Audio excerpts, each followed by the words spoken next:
2 সপ্তাহের উত্তেজনার পর টানা দ্বিতীয় দিনের মতো বন্ধ ইরান যুক্তরাষ্ট্রের হামলা পাল্টা হামলা। ইরানের সামরিক অভিযান স্থগিত রেখেছেন মার্কিন প্রেসিডেন্ট ডোনাল্ড ট্রাম্প। হামলা বন্ধ হওয়ায় বাড়ছে কূটনৈতিক তৎপরতা। মধ্যস্থতাকারীদের মাধ্যমে দুই দেশের মধ্যে বার্তা আদান প্রদান চলছে। এর প্রভাবে বিশ্ববাজারে তেলের দামও কমেছে 5% বেশি। ইমতিয়াজ আহমেদের রিপোর্ট।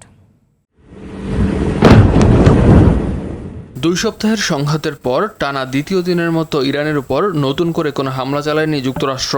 জবাবে মার্কিন ঘাঁটিগুলোতে পাল্টা সামরিক অভিযান স্থগিত রেখেছে তেহরান। এতে সাময়িকভাবে কমেছে যুদ্ধের উত্তাপ। সেনাদের গোলাবারুদ সংকটে ইরানে হামলা বন্ধ করেছে যুক্তরাষ্ট্র। এই খবরকে নাকচ করে দিয়েছেন মার্কিন প্রেসিডেন্ট ডোনাল্ড ট্রাম্প। বলছেন, যুক্তরাষ্ট্রের অস্ত্রের মজুদ চাহিদার চেয়েও বেশি আছে। একই সঙ্গে সামরিক হামলার এআই নির্মিত কিছু ছবি সামাজিক মাধ্যমে শেয়ার করেন।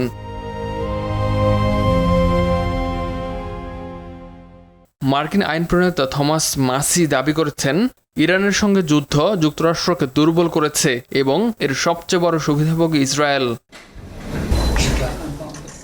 ইরানের পররাষ্ট্রমন্ত্রী আব্বাস আরাকচি কাস্পিয়ান সাগরে এক ইরানি বাণিজ্যিক জাহাজে হামলার জন্য ইউক্রেনকে দায়ী করেন। নাবিক নিহত হওয়ার ঘটনায় এই হামলার জবাব দেওয়ার কথাও জানান আরাকচি। একই সময় হরমুজ প্রণালী নিয়ে ওমানের মধ্যস্থতায় আলোচনায় সার্ভিস ফি আদায়ের দাবি তুলেছে তেহরান। হামলা বন্ধ হওয়ায় সংঘাত থেকে আলোচনার পথে এগোনোর সুযোগ তৈরি হয়েছে। ইরান বলছে, অতীতে যুক্তরাষ্ট্রের বিশ্বাসঘাতকতার নজির থাকলেও মধ্যস্থতাকারীদের মাধ্যমে পুনরায় আলোচনা এগিয়ে নিতে প্রস্তুত তেহরান। কূটনৈতিক সূত্র বলছে, মধ্যস্থতাকারীদের মাধ্যমে তেহরান ও ওয়াশিংটনের মধ্যে বার্তা আদান প্রদান চলছে। ফলে কূটনৈতিক সমাধানের সম্ভাবনা আবারও সামনে এসেছে। প্রভাবে বিশ্ববাজারে অপরিশোধিত তেলের দাম 5%-র বেশি কমেছে। ইমতিয়াজ আহমেদ, RTV।